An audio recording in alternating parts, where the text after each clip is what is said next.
ഈ ശാസ്ത്രത്തിന് കൃത്യമായിട്ട് ഉത്തരം തരാൻ പറ്റാത്ത ചില സാധനങ്ങൾ ഫാന്റസി ഐഡിയകളായിട്ടുള്ള ദുർമന്ത്രവാദവും സംഭവങ്ങളും ഒക്കെ കാണിച്ച് അവതരിപ്പിച്ചാൽ വളരെ ഇൻട്രസ്റ്റിംഗ് ആയിരിക്കും. യഷ്രാജ് ഫിലിംസ് നിർമ്മിച്ച് ഗോപിപുത്രൻ ക്രിയേറ്റ് ചെയ്തിട്ടുള്ള ഏറ്റവും പുതിയ നെറ്റ്ഫ്ലിക്സ് സീരീസ് ആയിട്ടുള്ള മണ്ഡല മേഡേഴ്സ് അത്തരത്തിലുള്ള ഒരു സ്പേസിൽ കഥ പറയാൻ നോക്കുന്ന ഒരു സീരീസാണ്. പക്ഷേ അവർ ഉണ്ടാക്കിയിട്ടുള്ള സീരീസിന്റെ മൊത്തം നിലവാരം നോക്കിയാൽ പല ഭാഷകളിലുമായിട്ട് കണ്ടിട്ടുള്ള ഇത്തരത്തിലുള്ള ത്രില്ലറുകളുടെ ഒരു ഡെറിവേറ്റീവ് പരിപാടിയായിട്ട് ഒതുങ്ങിപ്പോകുന്നുണ്ട്. ആർക്കും ഊഹിക്കാൻ പറ്റാവുന്ന ചില ട്വിസ്റ്റുകളൊക്കെ ഭയങ്കര ഹൈപ്പ് കൊടുക്കുകയും ഡയലോഗ് വഴി ആളുകൾക്ക് ഓവറായിട്ട് സ്പൂൺ ഫീഡ് ചെയ്യുകയും ചെയ്യുന്ന രീതിയിലാണ് ഈ സീരീസ് മുന്നോട്ട് പോകുന്നത്. നിലവിൽ ബോളിവുഡിൽ ഇറങ്ങുന്ന ചില ഹൊറർ സിനിമകൾ കണ്ടിട്ട് ആദ്യമായിട്ട് സീരീസ് ഫോർമാറ്റ് കോണ്ടന്റ് കാണാൻ നോക്കുന്ന ആരെങ്കിലും ഉണ്ടെങ്കിൽ അവർക്ക് മണ്ഡല മേഡേഴ്സ് വലിയ കുഴപ്പമില്ലാത്ത സീരീസ് ആയിട്ട് തോന്നും. ചരൺദാസ്പൂർ എന്ന ഉത്തർപ്രദേശിലെ സിറ്റിയിലാണ് കഥ നടക്കുന്നത്. ഡൽഹി പോലീസിൽ നിന്ന് സസ്പെൻഷൻ കിട്ടിയ വിക്രം സിംഗ് എന്ന വ്യക്തി തന്റെ ജന്മനാടായിട്ടുള്ള ചരൺദാസ്പൂരിൽ എത്തുകയാണ്. തന്റെ ചെറുപ്പകാലത്ത് കാണാതായ സ്വന്തം അമ്മയെ കണ്ടെത്തുക എന്ന ഉദ്ദേശമാണ് വിക്രമിനുള്ളത്. ആ അന്വേഷണത്തിന്റെ തുടക്കത്തിൽ തന്നെ വിചിത്രമായൊരു കൊലപാതകം വിക്രം കാണുകയും ആ കൊലപാതകത്തിന് തന്റെ അമ്മയുമായിട്ട് എന്തോ ഒരു കണക്ഷൻ ഉണ്ട് എന്ന് വിക്രമിന് തോന്നുകയും ചെയ്യുന്നു. അമ്മയെ കണ്ടെത്താനുള്ള വിക്രമിന്റെ ശ്രമവും ആ നാട്ടിൽ നടക്കുന്ന ഇത്തരത്തിലുള്ള വിചിത്രമായ കൊലപാതകങ്ങളുടെ പിന്നിലുള്ള ആളെ കണ്ടെത്താനുള്ള അന്വേഷണ സംഘത്തിന്റെ ശ്രമവുമാണ് ഈ സീരീസിൽ നമ്മൾ കാണുന്നത്. ഞാൻ ഇതിന്റെ മുന്നേ ഒരു വീഡിയോ ചെയ്തിരുന്നു. നിലവിൽ OTT പ്ലാറ്റ്ഫോമുകൾ ആംബിയൻ വ്യൂയിങ്, അതായത് ഫോണിൽ തോണ്ടിക്കൊണ്ട് സീരീസ് കണ്ടാലും വലിയ കുഴപ്പമില്ല എന്ന തരത്തിലുള്ള കോണ്ടന്റുകൾ കൂടുതലായിട്ട് ഉണ്ടാക്കാൻ നോക്കുന്നുണ്ട് എന്ന് ആ വീഡിയോയിൽ പറഞ്ഞിട്ടുണ്ടായിരുന്നു. വളരെ മികച്ച കാലാപാനി എന്ന ഷോ ക്യാൻസൽ ചെയ്യുകയും കോൾ മീ ബേ പോലെയുള്ള സീരീസുകൾ 2ാം സീസണിലേക്ക് റീന്യൂ ചെയ്യപ്പെടുകയും ചെയ്യുന്ന ഒരു സാഹചര്യമാണ് നിലവിലുള്ളത്. ഈ മണ്ഡല മേഡേഴ്സ് എന്ന സീരീസിന്റെ ഡ്രാമയുടെ ഒരു പിച്ച് നോക്കുമ്പോൾ ഇത്തരത്തിലുള്ള ആംബിയൻ വ്യൂയിങ് ഓഡിയൻസിന് വേണ്ടി മനഃപൂർവ്വം ലൗഡാക്കുന്നത് പോലെ തോന്നി. ഇതിൽ പ്രമോദ് എന്നൊരു പോലീസ് ഉദ്യോഗസ്ഥനെ കാണിക്കുന്നുണ്ട്. കോമഡി എന്ന പേരും പറഞ്ഞ് ആ കഥാപാത്രത്തിനെ കൊണ്ട് തിരക്കഥ കാട്ടിക്കൂട്ടുന്ന ഓരോന്ന് കാണുമ്പോൾ ആ കഥാപാത്രത്തെ വെറുത്തുപോകും.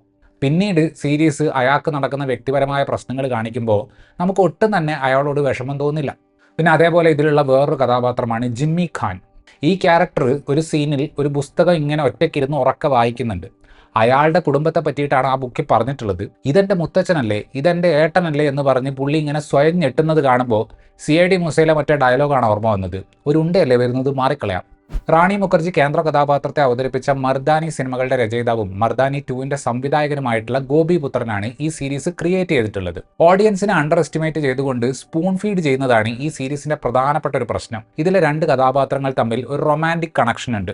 ഡയലോഗിലൂടെ ക്യാരക്ടർ എക്സ്പോസിഷൻ എന്ന പരിപാടി ഈ സീരീസ് ചെയ്യുന്നത് കണ്ടു കഴിഞ്ഞാൽ തലയിൽ കൈവച്ചു പോകും. ഒരു ജനലിന്റെ അടുത്ത് നിന്നുകൊണ്ട് ഈ 2 പേരും അവർ ആദ്യമായിട്ട് കണ്ടതിന്റെ ഓരോ മൊമെന്റും അങ്ങോട്ടും ഇങ്ങോട്ടും ഡിസ്ക്രൈബ് ചെയ്യുകയാണ്. ഇവർക്ക് 2 പേർക്കും വ്യക്തമായിട്ട് അറിയുന്ന ഈ സംഭവം കേൾക്കാൻ അവിടെ മൂന്നാമതൊരാളില്ല.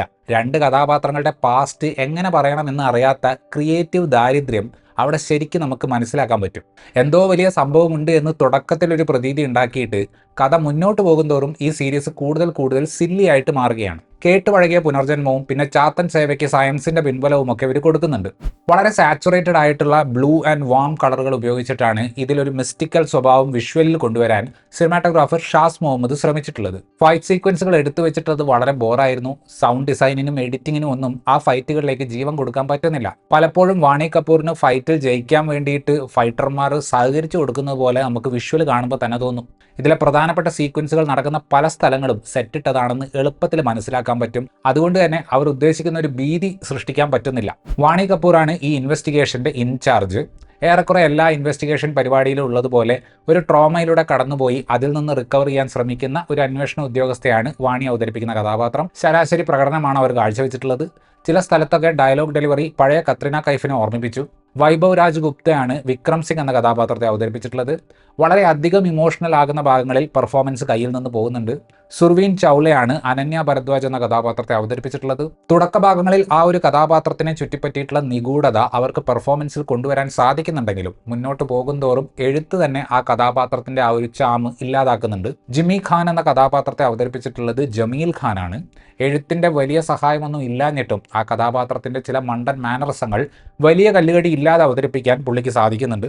ശ്രേയ പിൽഗാവ്കർ, മോണിക്ക ചൗധരി എന്നിവരാണ് മറ്റ് 2 പ്രധാന പേരുകൾ. ഇവരെ കൂടാതെ ഏറെക്കുറെ ഗസ്റ്റ് അപ്പിയറൻസ് പോലെ വന്നിട്ടുള്ള 2 പ്രധാനപ്പെട്ട പേരുകളാണ് രഘുബീർ യാദവും സണ്ണി ഹിന്ദുജയും.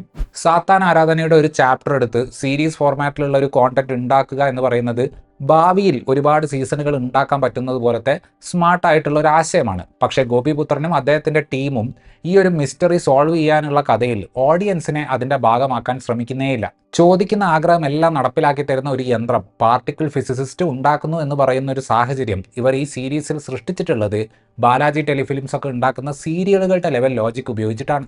ഇത്രയുമായിരുന്നു ഈ സീരീസിനെ കുറിച്ചിട്ടുള്ള എൻ്റെ റിവ്യൂ. വീഡിയോ ഇഷ്ടപ്പെട്ടാൽ ലൈക്ക് ചെയ്യുമെന്നും കൂടുതൽ വീഡിയോകൾക്ക് വേണ്ടി ഈ ചാനൽ സബ്സ്ക്രൈബ് ചെയ്യുമെന്നും പ്രതീക്ഷിക്കുന്നു. താങ്ക്